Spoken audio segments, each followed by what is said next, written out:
Hey everyone, it's Jules. There might be a few extra swears in this one, so if you do have little kids in the car or at home with you, you might want to put the earmuffs on.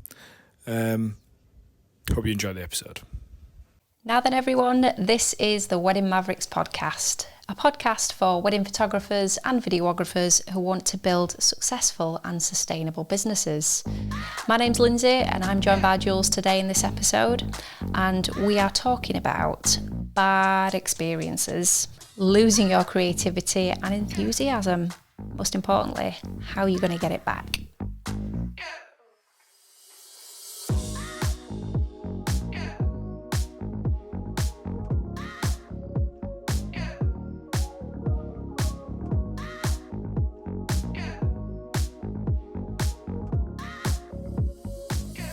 Where have you been?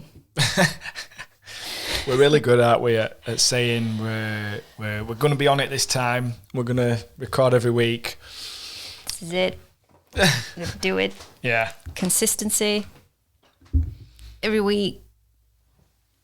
Yeah. Do it. And the thing is, we can't even blame the fact that we've had loads of weddings because we haven't at all, have we? It's been the quietest time for quite pretty much the whole time we've been doing this, running this business.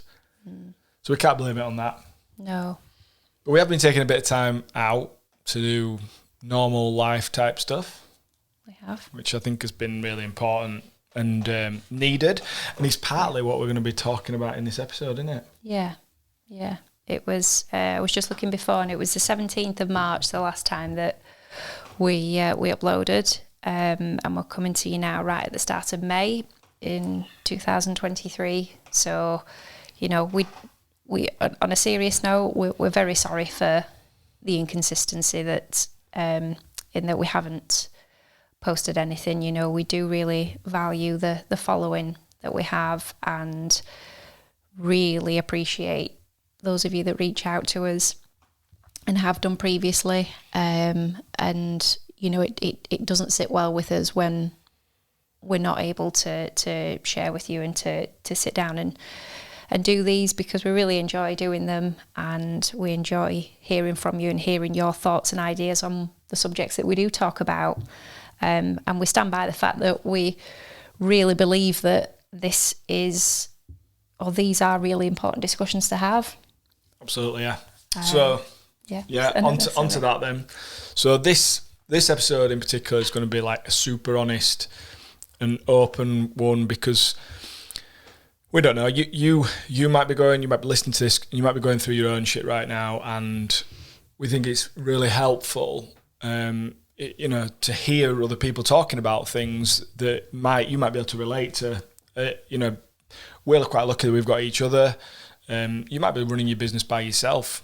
You might not even have like a partner or somebody that you can kind of share things with. So I think sometimes hearing what's going on for other people and being able to kind of relate to that is really helpful. So, you know, it might sound a bit dreary and negative in this podcast, but that's not the point of it. It's actually for us to kind of sort of open our what's been happening in our world over the last sort of 6 months or so. It will definitely give you an insight into why we haven't recorded as many podcasts and stuff. But it's also real life. You know, this is what you're dealing with either in your life, in your personal life, or in your business. And, you know, we're all going to be dealing with different things that's really going to screw with our plans, if that makes sense. So, yeah, that's what we're talking about, isn't it? Yeah, because we're very much, we have been, particularly because of the time of year that it was at the start of the year. We always start off, and we did, with goal setting, looking at the year ahead, understanding the importance of planning, all the work that it's really, really important to do in the background, you know, all the stuff that comes outside of the actual shooting of weddings, but all of that stuff that we must focus on in the background. We started right there. We genuinely believe in that, but I think we'd feel like a fraud if we didn't. Yeah, we didn't be honest about the fact that we didn't really get a lot of the stuff done that was on our to-do lists. We've had to do something different. We've had to take a step back. We've had to think about ourselves. We've had to think about our family. We've had to think about the longer term. Are we going to be able to kind of, keep going? We can't just think, right, well, 2023, we're going to smash it. You can't smash 2023 and then you're not here in 2024. There won't be any point, would there? So you've got to think, how do we get to, how do we keep things going, keep things sustainable? We're always going on about sustainability in your business. And it's not just about, financial stability that allows you to do that, or kind of planning things out in your business so that you've got inquiries and leads coming in and everything. It's about knowing that you're going to be able to physically and mentally continue. So we're going to rewind a little bit. We've been doing this full time now since 2017, so over 6 years, and it's been our main household, well, pretty much only household income, right from the start. We left our careers, we've been doing this, so we had to make it work right from the start. We had to make it pay the bills, so we couldn't spend time kind of doing this. We didn't spend time on the side doing this and figuring out creatively how we wanted to do it. So we've kind of been figuring out the creative side of it, and the kind of what's our flavor in terms of making films, taking photos, which clients we want to work with, the whole sort of branding and vibe of our business. We're working that out alongside having to make sure we made a certain amount of money to cover the bills. So, that was kind of how our business developed, and it developed very quickly because of that. And although it's given us a great lifestyle in many ways, there have been some downsides. Lindsay will take a little bit more of a lead with the kids and the house, and I've focused on work quite solidly for that time, as well as doing other things that we've done in those 6 years that we've talked about in previous episodes. But it just means you never really switch off. The book stops with you, and there's ebbs and flows in kind of your workload, which means it's hard to kind of plan to have this consistent, I'm going to work 8 hours a day, I'm going to work 4 or 5 days a week or whatever, and I'm going to make sure I have time for me, and I've got time for my family, and I've got time, it's really hard, isn't it? Yeah. That's been the biggest struggle, and you will probably experience that same struggle as a self-employed business owner. Yeah. So it's difficult. And you go through stages in your wedding photography and videography business, and at the start you start off with a lot of enthusiasm. You're experimenting, you're trying different things, everything feels fresh, and each wedding gives you that buzz. But I think it's quite typical that after a certain amount of time, and I'd say usually a lot of people talk to, it's kind of that 2 to 3 years in. If things have gone well, you find you've got that much work on, and you're that busy that you've got a bit more to do than you can comfortably manage on your own. But at the same time, you're in the game then, aren't you? You can't time out, you can't press pause. You have got to keep the business running, and you've got to keep, the customers happy. You've got to try and keep jobs coming in so that you've got money coming in down the line. And it's a bit of a treadmill. Because I think one of the most difficult things, and we have talked about before, is that with wedding videography and photography particularly, there will be very few occasions where you'll book a job for in a fortnight's time. We're talking down the line. It's future planning. It's for future bookings. Yeah. And like you've just said, that kind of the peaks and troughs of things. And right when we were in that 2-3 year mark, the execution of weddings and attending those weddings, the kind of build up to that had come quite a long time before. And so at the time that you're taking those bookings, you're doing the work to generate those inquiries and then converting them into bookings.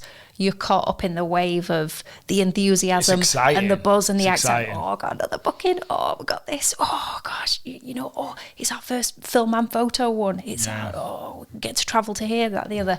Then the kind of reality of that mass, particularly if they're compressed into a particular amount of months, just a certain number of months. Which is what happens because it's seasonal and most people are going to want to get married in those summer months. So you end up like, you don't realise it until you're doing it. But you don't realise just how, if you've got 3 on the bounce in June, July, August times, and that's happening regularly through the summer, and with the editing and everything, it just stacks up. It comes and bites you on the arse out of nowhere, doesn't it? Yeah. And I think for us, 2019 was that kind of year, wasn't it? And the back end of 2019 was really difficult. And like my grandma got poorly around the same time, and we were looking after her, and we were trying to finish our university degrees. We were in our last year at university. Our kids were kind of, we've got 2 kids, so we had that responsibility as well alongside. So we were a bit stupid in a way because we were taking on, we bit off way more than we could chew in a way, and we did it. It was our own fault. But that was 2019, and that taught us a lot. And I think that if COVID hadn't happened, then 2020 we talked, hadn't we? And we kind of had a whole game plan for 2020 and going forward, and we were doing things differently. And I think that's probably, unless you have a global pandemic, I think that's most people's business. Most people will get to that point. They'll be like, I've either got to stop doing this, I can't do, that's where most people will go out of business. Not necessarily because they couldn't keep going financially, but they'll have just thought it's not worth it. The money I'm making, particularly if you haven't sorted your pricing out, the money I'm making versus the amount this is taking out on me. I'm not really getting this balanced life that I was looking for. It's just, it's going to destroy me at this rate. And I think that's so a lot of people will find that a problem. Now, I think we were cool. I think 2019 was hitting us hard, but we had a good plan. Start of 2020, we had it all mapped out, didn't we? And we'd caught up and we were ready to go. Yeah. And then the pandemic hit. Obviously, we won't sort of dwell on that, but we didn't chill out through 2020 and 2021. Lindsay went and trained to be a teacher because we needed a plan B, because we didn't know what was going to happen. I kept the business going and was trying to look after the kids who were at home all the time by myself. And I was doing like all these random jobs, just trying to keep things together. So wasn't getting paid a lot of money, but I was working my ass off doing these jobs. So we didn't really get that break. And then 2021, halfway through, everything opens back up and it is just crackers. It was mental how busy it was. The back end of 2021 was like more than a normal year's worth of weddings in one go. And then it just cascaded straight into 2022, and 2022 was exactly the same. And towards the end of 2022, this isn't just us, but generally I think everybody who worked in the wedding industry, it was pretty much, they were spent. Most people were on their ass because they just never, they'd had no weddings, and then everything was there. Now, fortunately, we had a quieter start to the year, didn't we? In this year, 2023. Yeah. And so it was almost, I think we were just trying to get to that line, trying to get to that finish line so that we could take a bit of time to reevaluate, catch up with everything and just sort everything out. But a combination of personal things that were going on that we'll talk about, some stuff that happened that was a bit unexpected in terms of unhappy customers, and that 18 months of relentless thing meant that we just completely lost enthusiasm and felt like we didn't have, I felt like I didn't have the same kind of creativity in me. It brought a lot of questions up about what we're doing. Is this actually what we want to be doing? Is this the right thing for us? Bearing in mind, me and Lindsay, before we did this, we had careers in normal jobs. So it's not like this is all we've ever known. We do know what it's like to go and work in a normal job and, work in a system rather than be self-employed.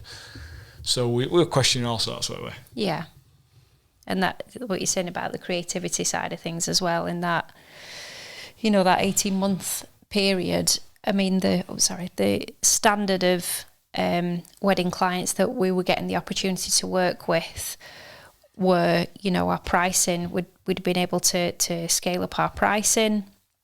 We felt give really good value for what we did, offer an excellent standard of customer service, and we've always felt that we've been able to build the business at the rate that we have, and we've enjoyed that being a really pleasant experience because we've recognised how important the way that you treat people and deal with people is. So we never kind of take that for granted. But in terms of building on your skill set, that 18-month period that Jules has talked about, I didn't. Yeah. So my enthusiasm for wanting to improve my craft, get better, we'd swapped some cameras, we'd invested in better equipment, but I kind of let myself down, and I felt my enthusiasm, just wasn't where it should have been because I wasn't taking opportunities to kind of... Well, there weren't any opportunities. No. That's the thing. It turned into we had to get the job done. Yeah. Getting the job done, but not looking to, or not making, when I say opportunities, so not making sure that I made time to get the small gains, achieve the small gains. Yeah, get better. And in those first few years, it's all about the small gains, isn't it? It's a constant evolution. It's a constant progression in your, what you're learning, and the feedback that you're getting, the things that you're taking in. And I think it's quite natural to, after a certain amount of time, this is why they always say you should always be learning. And I think me and you have both got growth mindsets, but you can only access the growth side when you've got the capacity. And we did it, 2021, 2022, the capacity completely disappeared. Yeah. Whereas in 2019 we were having a busy year also and finding things tough, but we were both like still at that place where we're like, no, we're trying to improve all the time. Yeah. Whereas it got to 21, 22, and you were just thinking, I don't have the capacity to improve. Yeah, I have the capacity to do what I'm doing and deliver a good job. Yeah. And mind elsewhere, focusing on, like you've said, other aspects of life, things that kind of took your attention. Yeah. So let's talk about that then. So we've got like some personal stuff going on. We've got the stuff going on in the business. And it kind of created this perfect shitstorm, really, didn't it? So we'll start with the work stuff. So we had in the space. Bear in mind, I don't think we've ever had anyone who wasn't 100% happy with what we'd done for them. So the whole 6+ years we've been doing it. Only ever good feedback, good reviews. No one's ever asked for anything changing. You get the odd person saying, could you edit this black and white photo into colour for me? That's literally, or like, could you just take this little clip out of my video because it's got somebody in it who I've fallen out with, or I don't like the way I look on that image or something. We're talking like the smallest of stuff, but never a complaint, never a problem, just always like tiny little bits. And so that's what we were used to. And I think that you can kind of like, so when someone says they're not happy, it kind of shocks you. You take it quite personally in this world as well. They're not complaining about some product that's been made in China. They're talking about something that you've done or you haven't done. So the first one we'll talk about is not anything to do with our work or anything like that. It is literally the most ridiculous thing, and that is a couple who booked us during COVID, booked us before COVID. And it's actually quite a typical tale of where you give someone a discount because they said, we really want you to do our video, but we can't afford what you're charging. And so you decide you're going to do that discount because you feel like you need the work. Yeah, and the factors of day of the week, time of the year, and things like that were taken into consideration. Absolutely. So yeah. So they got a little bit of a discount, and we were all set to do their wedding, and COVID happened, and they were one of the couples that were only a couple of months after the lockdown started happening here in the UK. So we moved their wedding. They requested their we were really proactive with our couples in terms of how we communicated with them at the start of the pandemic and the lockdowns and everything. We contacted them all. We didn't wait for them to contact us, and we basically we just moved everybody. We didn't mess around. We didn't charge people extra money or anything like that. We just moved them if we could do their wedding. And it helps that there's two of us, so that meant if there was two on one day or something like that, we could technically accommodate more than one wedding on a day. And we made it work for everybody, and everybody was super happy, and including this couple. And we moved their wedding to the back end of the year. It was like kind of Christmas time. Anyway, it got to that point in the calendar, and there was still restrictions and there was still some lockdowns in the UK. You could have a wedding, but you couldn't have it the way that they would have wanted. So again, they asked us to move it to the following Christmas, so like a whole 12 months, and we did, and no questions asked. And you know, in hindsight, when you think about it, we were all just reacting to this situation, but we were doing things that didn't necessarily, there was no precedence for it, but also there was it didn't make a lot of business sense. And then there was, you heard stories of a lot of vendors, a lot of suppliers, particularly venues and stuff of charging people horrendous amounts extra and stuff to move their weddings to new dates because what's happening is you just got this cascade effect of everyone's losing out on new business, aren't they? Because they're taking dates that would be potentially booked up with new weddings.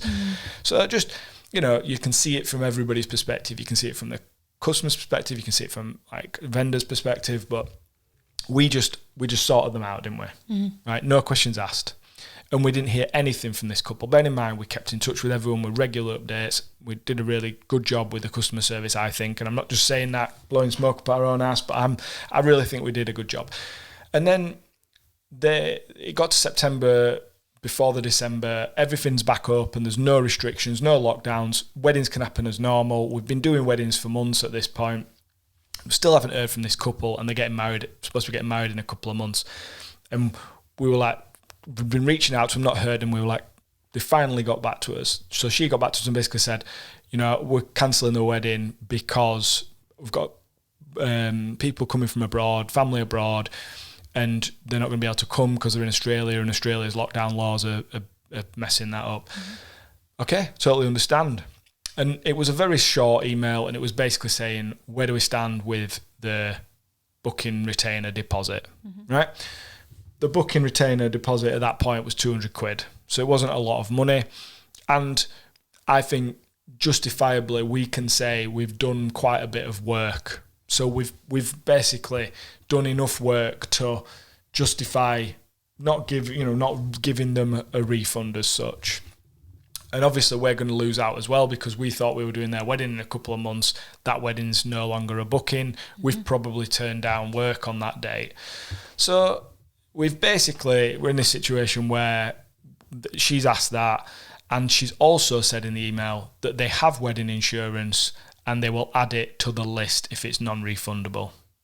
Right? Which, going back to the original terms of service, the agreement that's signed right at the beginning, it's quite clear in our terms of service with people that it's a non-refundable deposit, and you yourselves will be aware of all the very many different terms in which wedding videographers and photographers choose to kind of set up their payment terms, if you like, with clients. I know of deposits as high as 50% being taken at the point of booking. Which we wouldn't ever keep. If it was 50%, we would have definitely given some money back. Yeah, but £200, which was paid right back at the beginning when they initially booked, and then at this point down the line, as you said. So they've said that they've got wedding insurance, so they're not going to be out of pocket. So I responded saying, as per the terms and conditions, because, you're not cancelling because there's a lockdown, which if you'd have cancelled because there was a lockdown, that's different. But there is no lockdown in this country. You could get married if you wanted to, or you could postpone your wedding again and just choose a different date. And if you were, we'd just move the deposit to that date. But if you're cancelling and you don't really have to, then, if you've got wedding insurance, hopefully you won't be out of pocket, and wish them all the best and everything. Didn't hear anything back from her, and then didn't hear anything for 18 months. So out of the blue, at the start of 2023, get an email from her partner, who she hasn't got married to, but, I don't know, they're still together, basically demanding the refund of this £200. Now 18 months has passed and we've not heard anything from them, and now they're saying, we want this, you must give us this money back. That's basically the tone of the email. It wasn't very... And threatening legal action. Yeah, threatening legal action right from the start. It wasn't the best way of approaching someone that you've not had any contact with for 18 months and, demanding that they give you some money back, even though they've not even said they're unhappy that they're not getting the money back. So, you take a minute, you think about it. The 200 quid, not really bothered about, could have just given them it back if we wanted a quiet life. And that's one of those things where you sometimes you have to make a decision that sits with you morally, and it is kind of like, you think I've got to do the right thing under the circumstances. So if the right thing was paying them back, we would have paid them back. But with everything taken into consideration, they didn't really deserve to have the money back because they hadn't treated us respectfully, and we had done everything we possibly could to give them really good customer service. So for them to demand money back that legally we didn't have to give them back, because legally there are things in law in this country. There is some case law that happened during COVID with a wedding videographer where someone tried to get them to give the deposit back, and the court ruled that they didn't have to give them the deposit back. It went all the way to court. So all of this stuff, taken into consideration, we want to do the right thing by people. We always have. That's why we've always had such happy customers. But these people weren't reasonable people. No. And that was the thing. That's what hurt most about it. Like you've said, it wasn't about the £200. It wasn't about who's got the moral high ground here. It was the language used, and it was the tone from this person in the email that was so bullying and demanding, and it was just really upsetting. Yeah. For us, and just really, really knocked the wind out of us, because you would honestly think that we'd done something really villainous and just awful to this family, and I just it was sort of the shock of that. It was a bit surreal. Yeah, it was. I think, but so. The basic thing of it is we sent a response. I wrote an email response that was very polite and very, I was trying to empathise with the fact that they hadn't been able to have their wedding, but I had to point out that we'd done everything that we possibly could and would have continued to do everything we possibly could to deliver the service. And, basically, I did a very professional thing. The response that I got back was not professional at all. It was, quite aggressive again and threatening, and borderline kind of abusive, using inflammatory language to try and piss you off, basically. And asking for home address and things like that. And So I said, no, I'm not doing that, and spelt it out again professionally and said, you've got to do what you've got to do. Because he'd said he would take us to court. I said, you'd take us to court then, because I was very confident that the court would rule in our favour. So that, to me, even though I don't want to go through that process, if that's the process you've got to go through to prove to do the right thing, that's what we have to do. And it ended up basically leaving some really shitty reviews all over Facebook, all over Google, which totally messed things up for us, because we had all these 5-star reviews and it totally messed up our rating and everything, which is one thing. But also it was very upsetting because the language used and the things that were said in these reviews was total bollocks. And it was, and it was just, you would honestly think we'd extorted tens of thousands of pounds. We'd taken thousands out of them, and these the kids, people's livelihood away. The kids, yeah. It was that bad. It was just, and so it kind of, it's weird, isn't it? Because we're talking about it, and I'm very aware that on the one hand, us saying we've never had any negative reviews, straight away you could be like, well, come on, Lindsay, you've got to understand that running your own business, you're going to get one at some point, and it's pretty arrogant. You're pretty up your own backsides if you think that you're too good to ever get a negative review. And I would say that it wasn't that it was about. And I think the next example that you'll talk about, very different to this, but still, you really do. And these two incidents really, especially you, really did some damage. Messed me up. For weeks. And we're both we're different individuals, but we're both very, we're both sort of self-aware and capable of thinking, oh, God, right, have I messed up here? Have I really done these people a disservice here? Have I done them wrong here?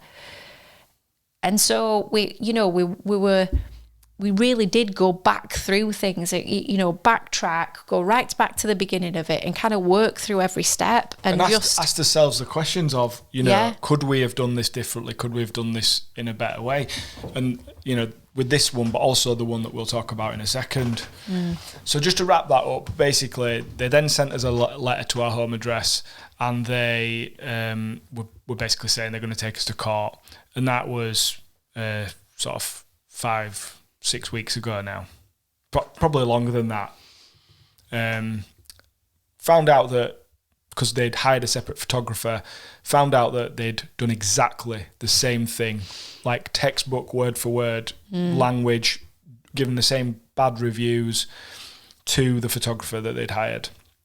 So I've been in touch with them and spoken to them, and they've been horrendous with that person as well.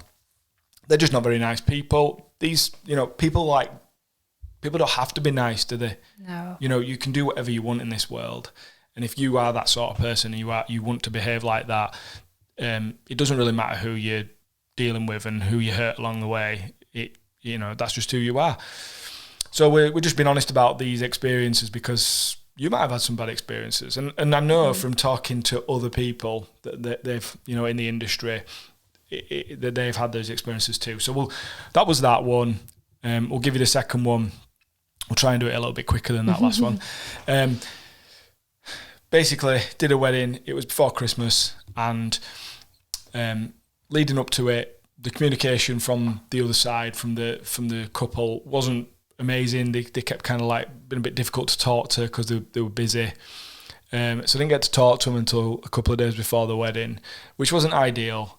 And I kind of realised a couple of things at the last minute, that basically they wanted natural, they wanted relaxed, which is what we do. And then there was this huge list of kind of photos that just threw up a red flag. So we were doing photo and video, and this list of photos that they were that she was wanting, very staged, very false, straight out of Pinterest and glossy magazines. And some of it was a bit cheesy, some of it was a bit like it would take quite some setting up. So this is a winter wedding. she was getting the ceremony wasn't until later in the afternoon. There wasn't going to be a lot of daylight time. She was quite adamant about not wanting to spend much time outside and not wanting to spend much time on the photos, but then had this long list. And we didn't realise a lot of this until like it was too late, because it was a couple of days before. So was a bit apprehensive about it. Went to the wedding, it was okay. I think it was a difficult day compared to most weddings that we would do, but it went all right. She didn't want to stay out. It was quite cold, but it was a nice dry day. It was sunny. It was basically the best day that you'd had for weeks. At this amazing venue, the photos would have looked stunning in these grounds. And you know, she was a pretty girl and nice dress, and you know, it just, if she'd have just wanted to stay outside and not, you know, she'd have braved the cold a little bit, which you would expect some cold at that time of the year, we could have got the most amazing photos for her.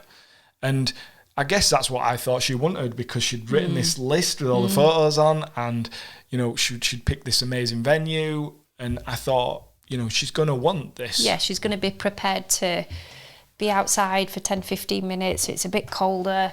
If she's going to want this image sort of creating, you know, I remember one of them was the couple stood together kissing, and the bridal party and the groomsmen running back and forth. We're like a slow them shutter, you know, like to get the movement effect. Yeah, no problem. Okay, we'll find a spot to be able to do that. But we were hard pushed to be able to just get half a dozen of us so group shots. We didn't get any portraits really, did we? No. And you know, the groom and the groomsmen were more than happy to be outside for a little bit, did some fantastic shots, but the bride wasn't. And I think the longer the day went on, the more and more kind of conscious that we became of, you know, she's given us this very specific list. I want it all to be natural, and keeps saying to us, I want it all to be natural looking. But there's this list of really specific shots,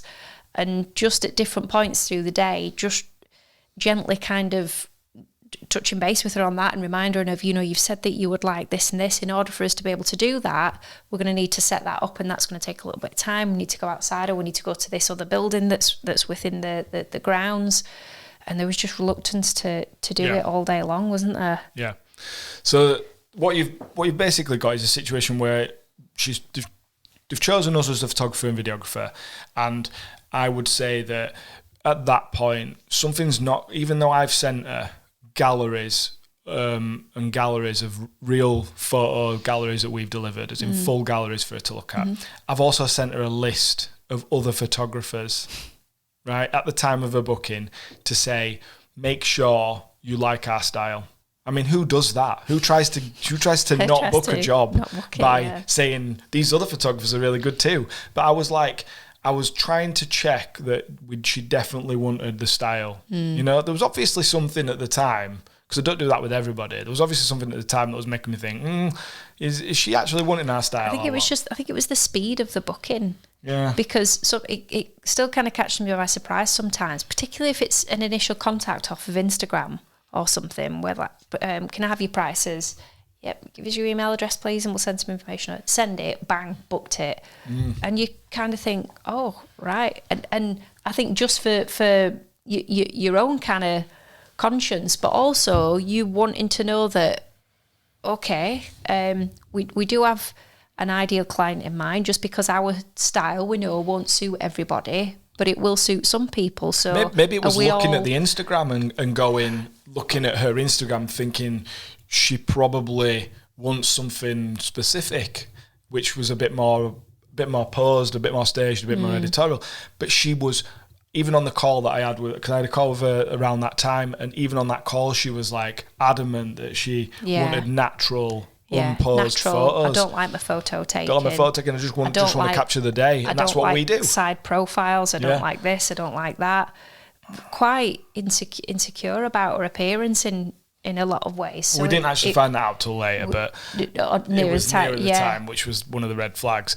But you know, so anyway, with the wedding day, it was a real struggle. It was like wanting something. I would describe it as this person wanted something that didn't exist, because you either have to be up for having your photo taken and standing around a lot having your photo taken and braving the cold and all that sort of thing and posing, or you want to just get on with your day and enjoy it.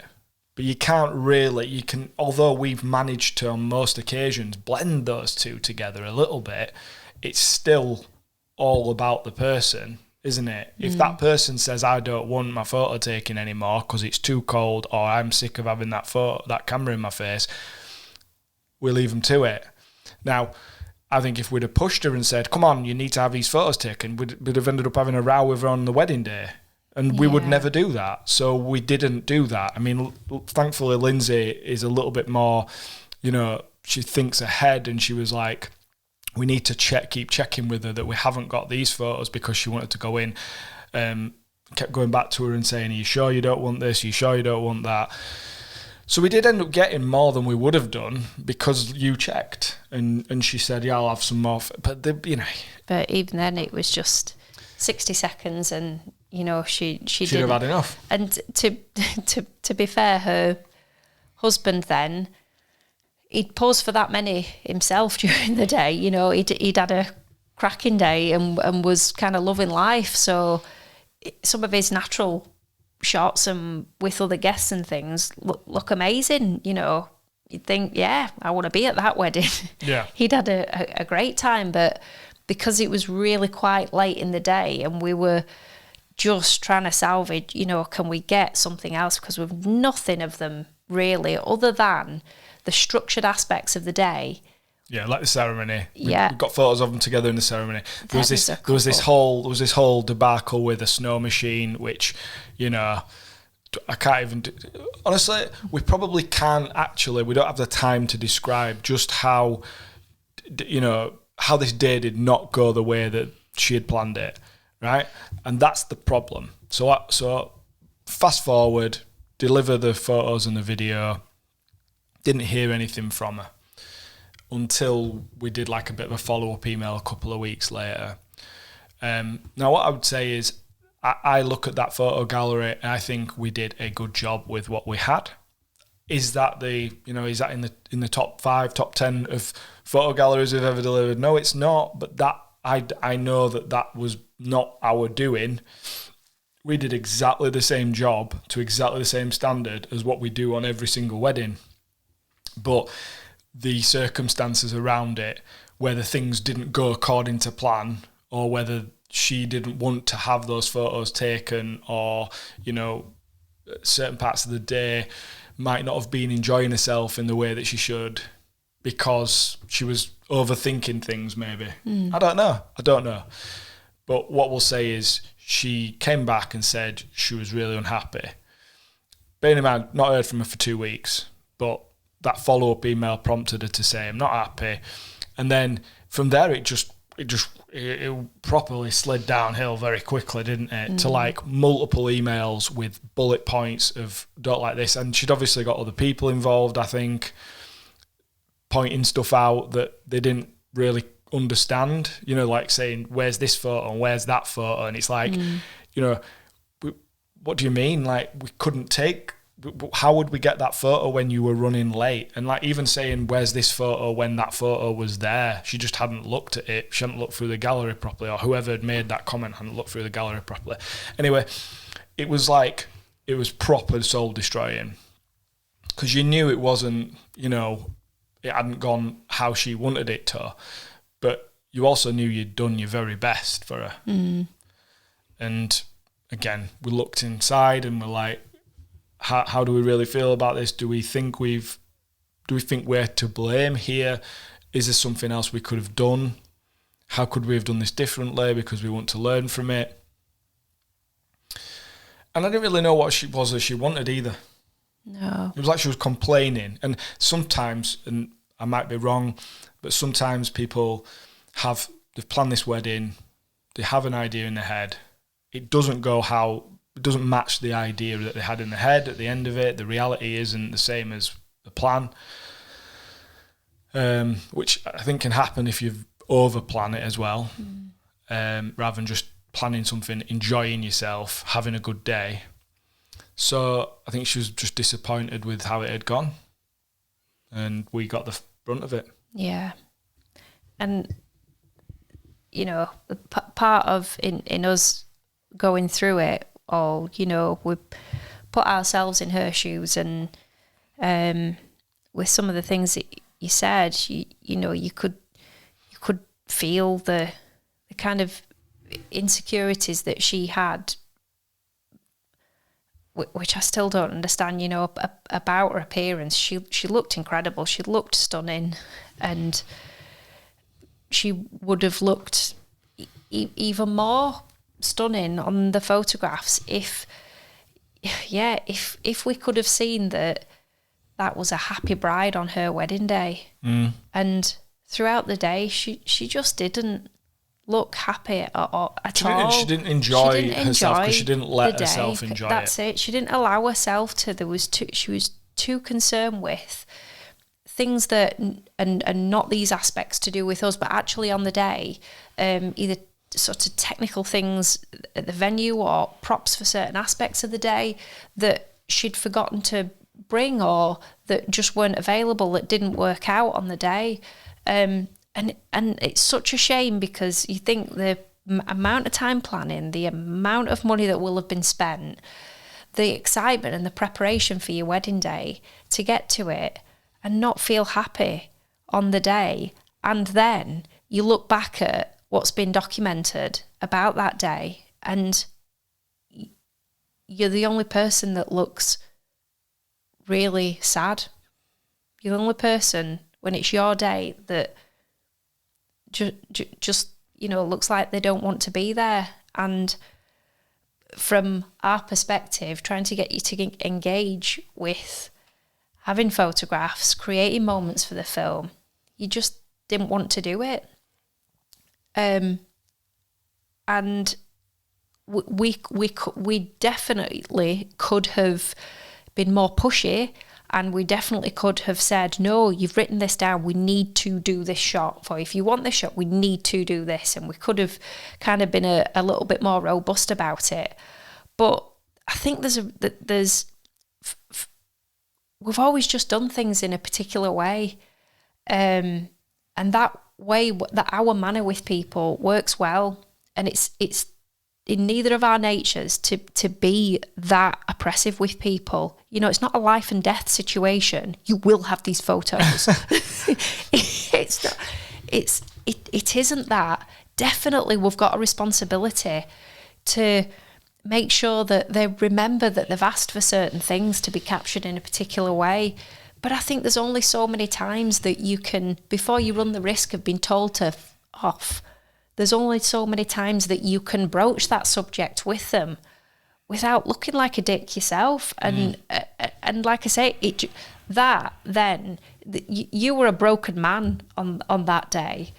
And I've never felt so uncomfortable talking to people. I think in most respects, we can talk to anybody to kind of navigate through a situation and kind of understand, all right, what this is going a bit wrong. Why is it going wrong? What can we do to kind of resolve this?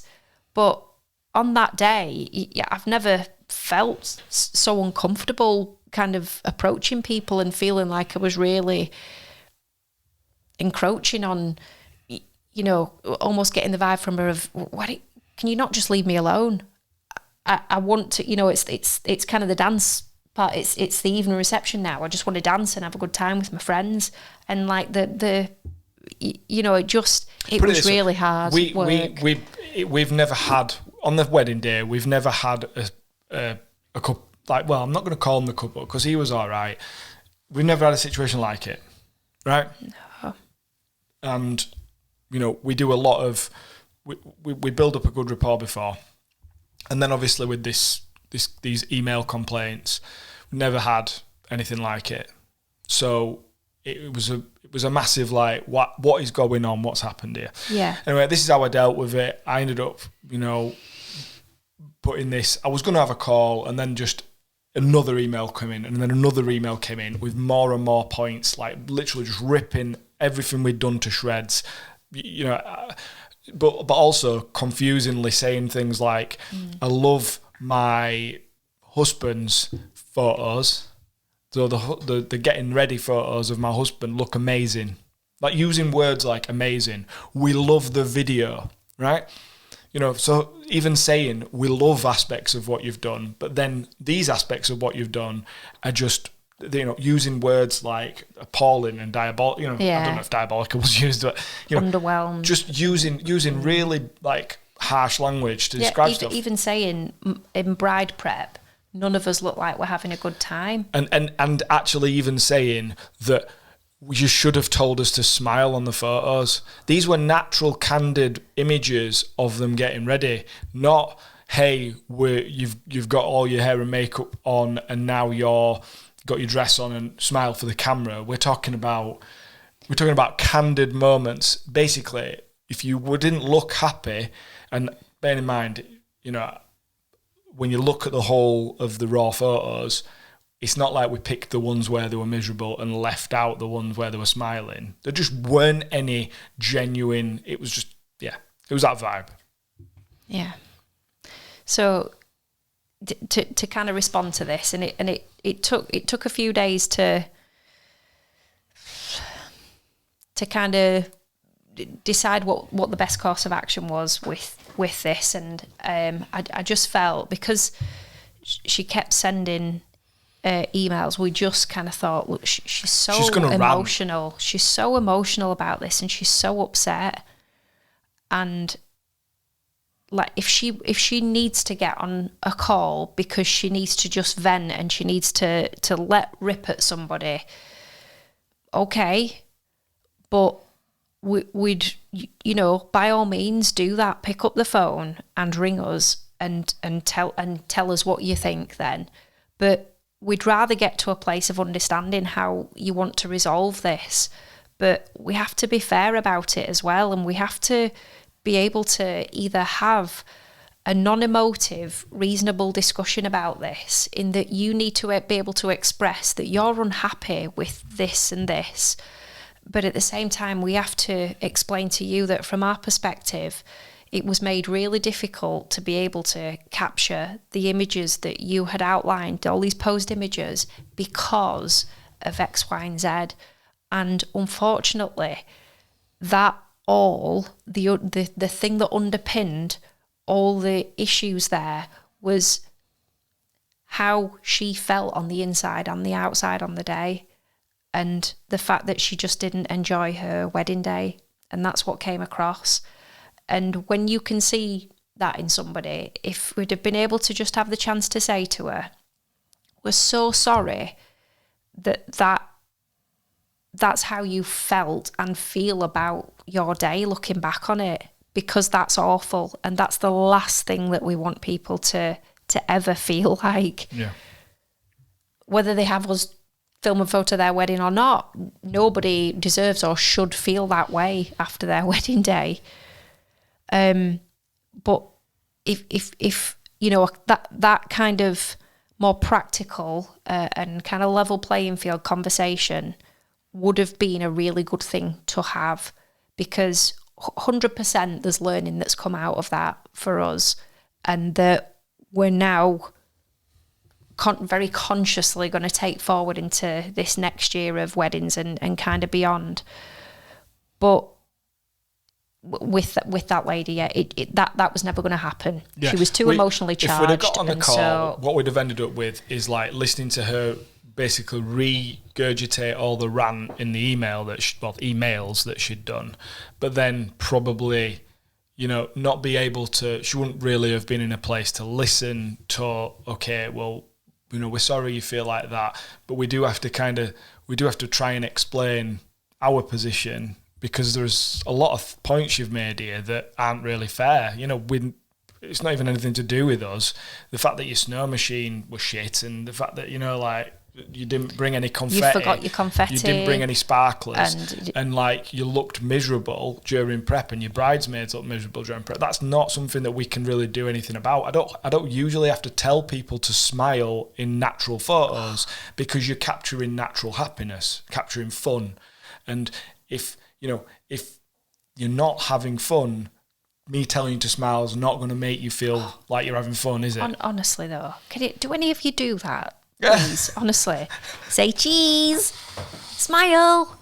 Come on, you're at a wedding. Well, look happy. We're not even talking about, my gosh. Telling people to smile at the camera when they're doing a group photo or something is one thing, but telling people to smile when they're bloody getting ready and they're having glasses of fizz and supposed to be having. Yeah, if you have to tell them to champagne's popping. I know, maybe we should have gone, right, everybody, we're going to take some photos now. You can see we've got the cameras, so please, can you make sure you've got your best smiley faces on? Oh gosh. Right, exactly. So there was from that to like you missed this moment, and that's, there might have been the odd thing that she said we'd missed, which we had, but a lot of it actually, she said, you've missed this, and actually we hadn't. It was there. She just hadn't seen it or whatever. So anyway, so the way you responded. Yes. I made a video. I basically made a video. It was an hour or so long. I went through every single point on her email. I kept it as heartfelt as I could, because I wasn't angry at her. I was upset myself at the situation, because I didn't want it to feel like this. And I sent this video, and I put photos on the screen, and it took me quite some time to put it together. I did diagrams and everything to make sure I'd covered all bases and explain every single point. And she responded saying I'll have to take all that on board, because there was quite a lot that I'd said. And she hadn't even looked through everything, had she? She hadn't watched a long film that we send like a documentary edit. Anyway, that was 3 months ago now. We've not heard anything back. So it's strange, isn't it? It's strange. We never got sent to court, and she's never come back to us. But we've not got any resolution. There's no resolution to any of this. We don't know. Both of those both things ongoing. Are still unresolved, if you like, because, and I guess that they are in control now of whether anything further does happen in relation to either of those things, and both of those really knocked it out of us, took it out of us. Yeah. Because what do you kind of, like I said, we feel like we've kind of, especially at the time that these things came in, really, and honestly, it just ruined you. And February, March time, I'll be honest, and it's not surprising to me that it kind of coincided with the last podcast that we put out to you, because huge question marks over whether or not we continued. And please don't misinterpret that as, they've had a bit of had some bad reviews there. Now they've thrown the teddy out the cart and they're going to jack it all in. I would say it's so much deeper than that. And now, well, all those let me say sorry.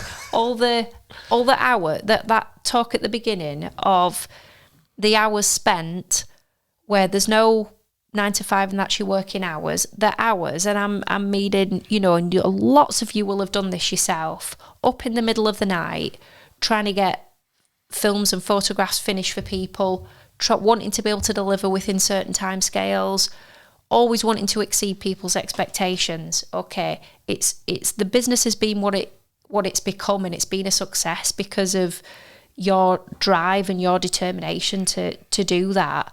And so this isn't just a case of not doing it anymore because someone's not happy.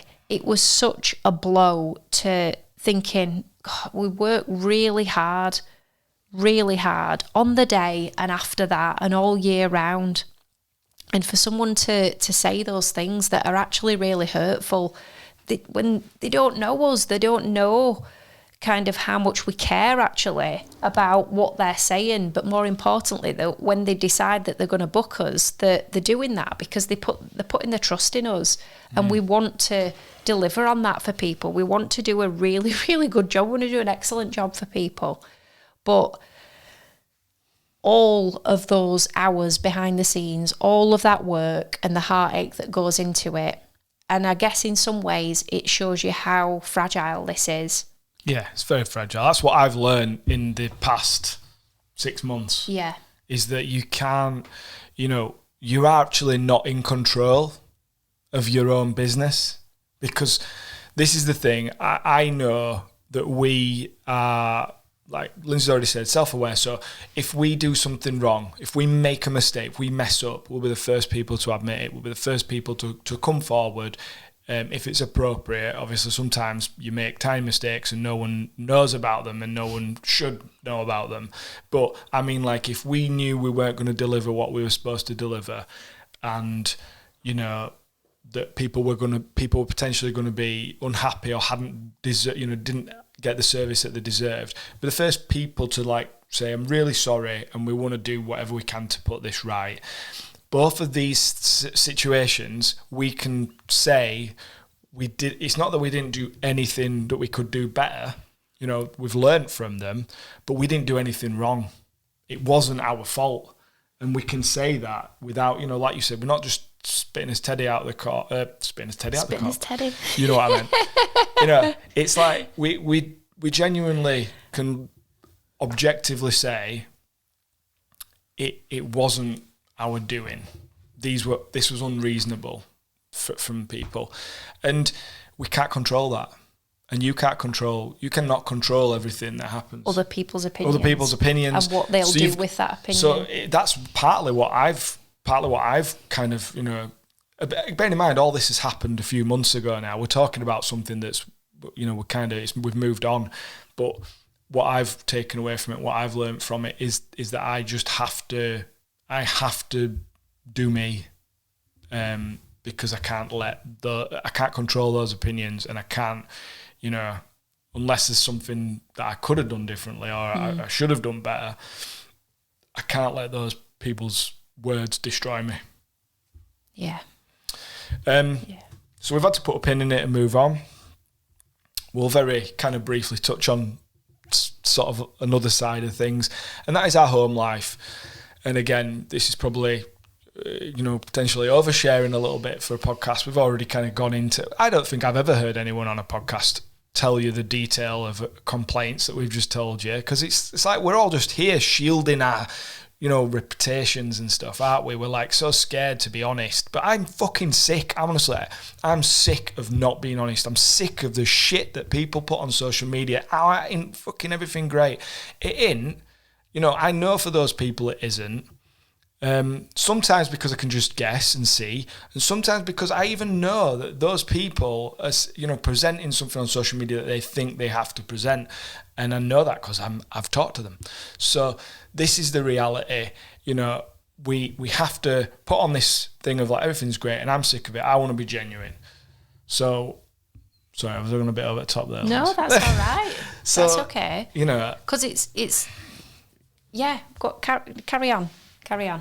So, in our home life as well, we've got 2 kids, and our eldest, basically for the last almost a year now, has been really struggling, and she's had some issues previously, and we had occasions where it was really hard to get her into school, and there were certain social situations that she found really difficult, and we'd been dealing with what appeared to be like an anxiety type situation, social anxiety, separation anxiety, things like that.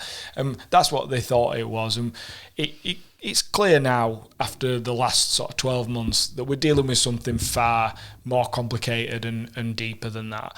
And you can look back and sort of look at your kids' childhood and them growing up and see things that, in hindsight, you're like, yeah, that was a sign that everything wasn't easy for her and that she struggled with certain things. So she was going up to secondary school the next, moving schools this time because she was older, and it just the process of going through like end of primary school exams and going up to secondary school just completely, whatever she'd been doing to try and manage everything for all this time, it just popped, didn't it? And so for the last almost a year, she's found it very difficult. That's cascaded into behaviour changes at home, not wanting to go and do anything socialising. So, whether it's friends, family, just leaving the house sometimes or most of the time. She doesn't go to school. She hasn't gone to school since she started the secondary school. We were finding it hard to get her into school when she was still at the primary school. So basically the whole of the last 12 months has just been extremely challenging. We're not going to go into like realms of detail. We have services and stuff involved to try and help us with this, and we're trying to get to the bottom of what exactly we're dealing with, and we don't know, and we still don't know. And things are on a more of a balanced keel at the moment, but they've been very up and down, and sometimes very extreme. And we've been trying to, there's our other daughter, and then there's us, and there's work. We all, she's not going to school, so she's at home all the time, and we're here. And that's just been extremely difficult. And that's basically, up and down for the last 12 months, intensely, kind of around Christmas, before Christmas and after Christmas. That was very intense. And that's what we've been trying to deal with alongside, a really super busy year last year, having to be away for work quite a bit, doing weddings, the kids being with my mum, which was becoming more and more challenging. And then, we're all under the same roof all the time. So there's no space, and there's been no separation, and there's been no space for us to work and focus on work. I've had to be kind of doing work, and Lindsay's had to be trying to look after her. And I think it's just, it's really hard without thread to needle going through it and describing situations, but it's been extremely difficult, and it's put its pressure on us. It's caused tension between us and everything. We've had to pretty much transform our lives, to kind of deal with it and to accommodate, what's going on with her. So I know Lindsay will get upset, so that's why she's probably gone quiet. But I think that even though that's been happening, that didn't affect our work. I think we were, it's bad because you could look at it and go, well, these issues that we've had with a couple of clients have happened at the same time. Well, one of them's definitely nothing to do with that because it was a stupid contractual money thing. And then the other thing actually, but I don't think that had any impact. I don't think what was going on had any impact, because if it was impacting it, it would have impacted all of our work around that time. And we had other couples who were absolutely over the moon, and they were really happy with what we'd done. So I know that it wasn't that. And but I know that even though we've been solid with what we've been doing and maintained it, I know that going forward, if we didn't address this stuff and we didn't deal with it, it would have broken us at some point. Yeah. And so all these things combined together, the busyness, the situation at home, these difficult customers, and again, they didn't realise, did they? They didn't realise what they were doing. They've probably got shit going on in their lives, and they're taking it out on us. But at the same time, they don't realise what's going on for us and how we've been keeping it together. But you do this, and that's the thing. That's the straw that broke the camel's back, and nobody realises. Because nobody. That's what I mean. Going back to being fucking honest and transparent and genuine. Everyone's just putting their best fucking selves out there. Look at how good I'm doing and look at this amazing shit I'm doing. They're not saying, look, I'm struggling a bit at the moment because some crazy shit's going on at home. True. Nobody does that, so nobody knows. Nobody knows that they might like make some really lame fucking criticism of you that's not actually warranted, and they're just, you know, not feeling good about themselves. But that could be the thing that fucking really causes a problem and upsets you. Because we're not huge companies, are we? We're not huge companies that have departments and processes and call centres for dealing with different layers of people to deal with things or things like that. We're individuals, we're human beings, and outside of trying to do something really mega for ourselves and build a business that's going to be in it for the long term and give us all balance and the ability to do something that we really enjoy. There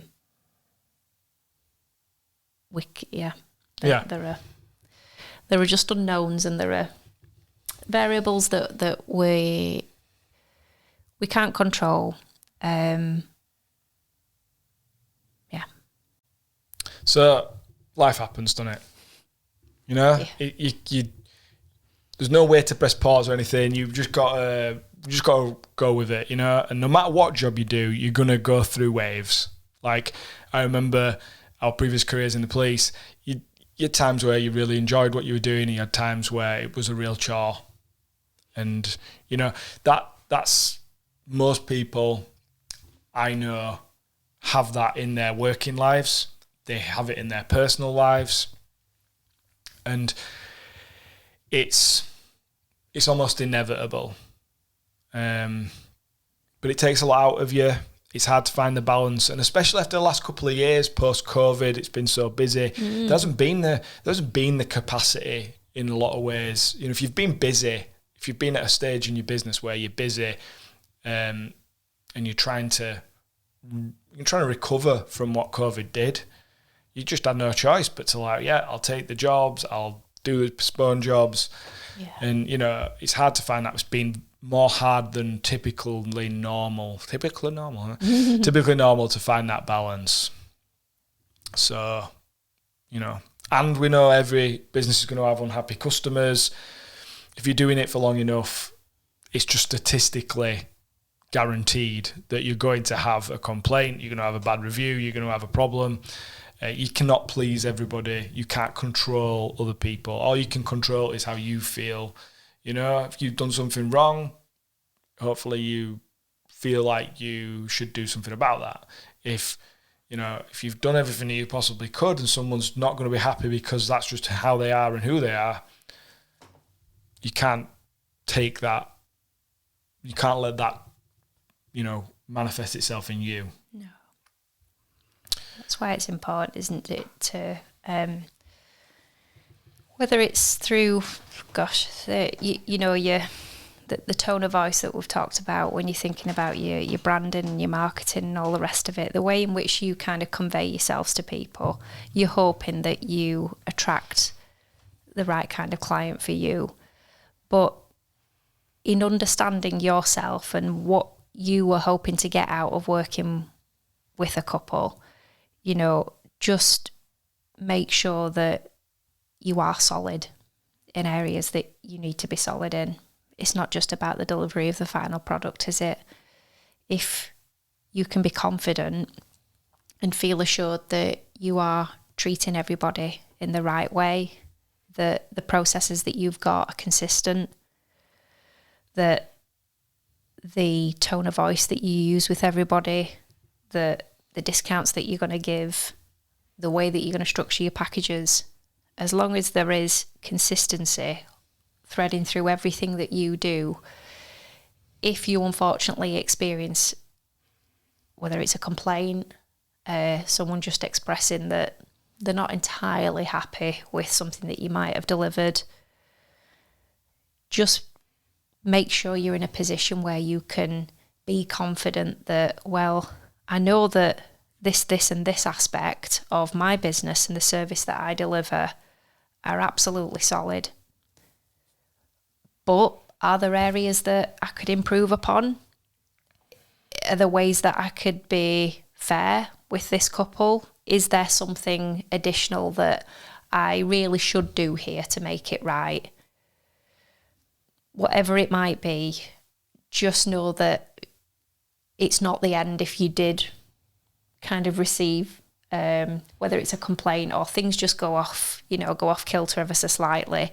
It might just be that experiences in your personal life, a bad experience professionally, ultimately it's going to have a knock-on effect for you. There's the aspect of dealing with it to try and put things right or overcoming it or resolving it, but then there's understanding that it might just knock the wind out of your sails for a period of time, and that might come across in your creativity or the enthusiasm that you've got for doing what you do. Yeah. And like, just to go back to kind of things, people being unhappy and stuff, it's definitely some sort of trend that we've noticed in the industry from either talking to other photographers, filmmakers, or other suppliers. It's, seeing things that people have posted in groups. There's definitely been something different this last year about people's expectations. Maybe they've had too much time to think about their wedding through COVID or whatever, and they've built it up and planned it to be bigger or better and more. Who knows? And it's not every couple. It's just that there's definitely been a trend, because I've never spoken to as many people or heard as many tales of complaining couples or brides or whatever. So there's definitely something there. There will always be those people, but there just seems to be more of them, and it seems to be more ridiculous, some of the stuff that they're not happy about. And again, that's potentially about them and about what they're going through, not necessarily about you. And like Lindsay says, so like on a personal note, I've always been so driven and motivated. And these last couple of months, we've caught up with the edits. I've never had a time in my life where I just couldn't be asked to do stuff. And I feel like this last couple of months, I've been the least motivated and least, enthusiastic about work as ever. And I just felt like it goes much further back than that. Like, I feel like I was creative when I first started out, and I feel like because of all the stuff we've been talking about and the timeline, I feel like it's not that I haven't made creative work this last year or so. I just haven't been trying to push forward. I've been doing what I know works. This was what I was going to talk about in this episode before we made it about the bad experiences. I was going to talk about the fact that you do go through a bit of a process, a bit of a journey in how you feel about the work that you do, and maybe I'll bring that up in another discussion, because I think it's worth talking about. But having a couple of months of just not operating at that level of like, come on, we've got to do this, just taking a bit of time out just to, go to the gym, watch telly, just take a little bit more time than I ever would. Not always be thinking I need to have the laptop on and doing something productive.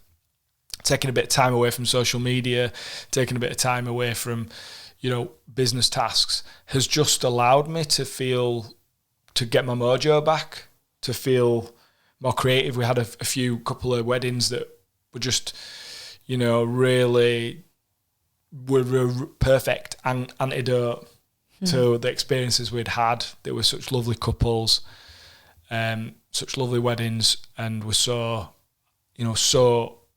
complimentary of what we'd done for them. Not just the work, but just, felt like you made friends.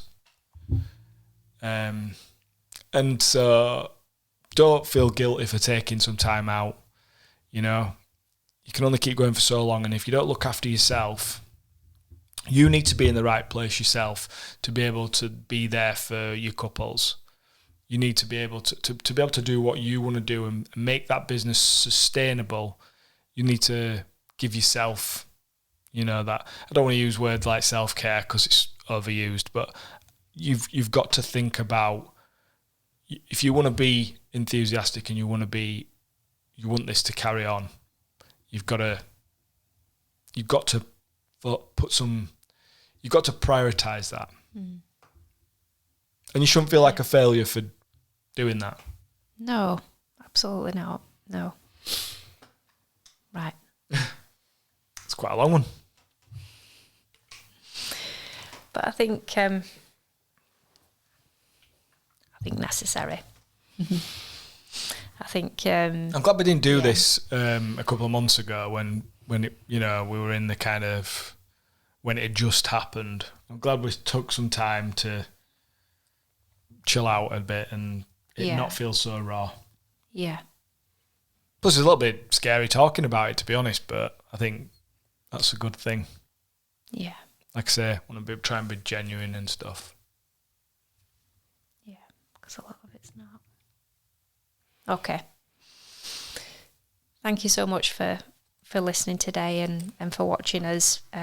We hope in some way it's not been too dreary and there has been an element of enjoyment, or maybe it's encouraged you to kind of have a think about the highs and lows that you experience on your journey, and you know, maybe it'll help you to kind of think about how you make decisions about your business going forward, and we hope putting your own sort of well-being and things that are important to you first. We hope that running this business in the way that it does, it enables you to do that.